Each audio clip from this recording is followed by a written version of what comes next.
দাদু কেমন লাগছে আমাকে? দারুণ লাগছে দাদু ভাই, পুরো ফাটা কেস্টের মতো।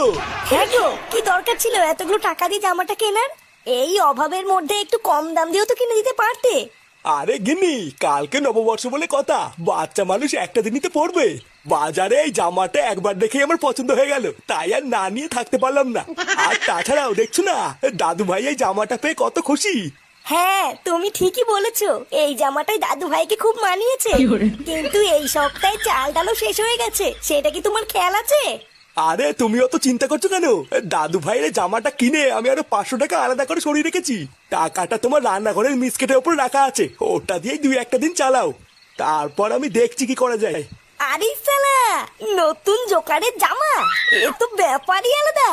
আমি চাইলেই 1 টাকাও দাও না, আর ওর বেলায় সব নতুন নতুন চলে আসে নাকি?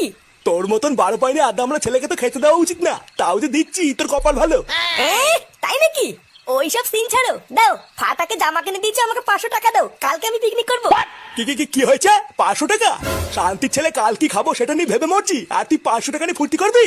বাড়া, এটা কি মগের মুল্লুক নাকি? কোনো টাকা নেই, বেরো এখান থেকে।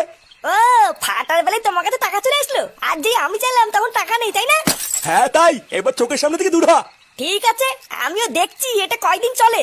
আমার নামও ফুটো, একটা সুযোগ পাই এই ফাটার তো আমি গার মারবই, আর তার সাথে তোমার পুঙ্গা মেরে দেবো।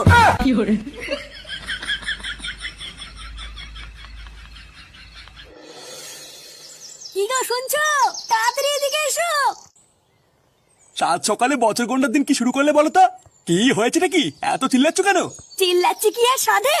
কাল রাতে তুমি আমাকে বললে মিসকেটের উপরে নাকি তুমি 500 টাকা রেখেছো, কই ওখানে তো কোনো টাকাই নেই। কি হয়েছে নেই মানে?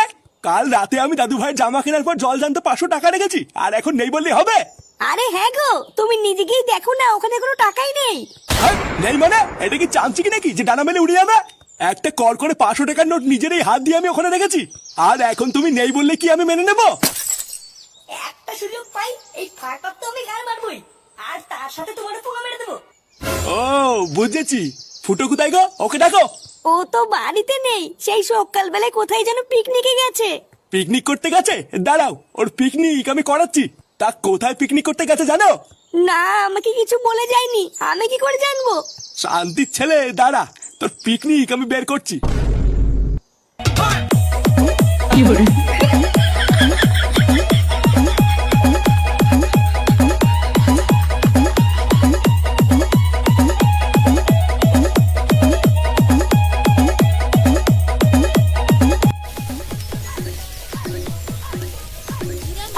পল্টনা, মাংস দিয়ে সেরা গন্ধ বেড়েছে, কিন্তু গন্ধ ঠেলায় মনে হচ্ছে এক্ষুনি 2 পিস তুলে খাওয়া শুরু করি।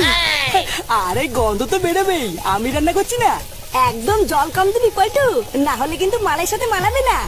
আরে হ্যাঁ হ্যাঁ, জানি জানি, বাপকে শেখাতে হবে না। রান্নাটা হওয়ার পরে একবার শুধু খেয়ে দেখিস, মনে হবে বাপের পিওর বাড়া মুখে নিয়েছিস। নে, রান্না প্রায় হয়ে গেছে, আর 2 মিনিট বসে রাখলেই হয়ে যাবে। ফুটো কোথায় রে? যা ওকে ডেকে নিয়ে গিয়ে এই জায়গাটা এসে পরিষ্কার করে দিই।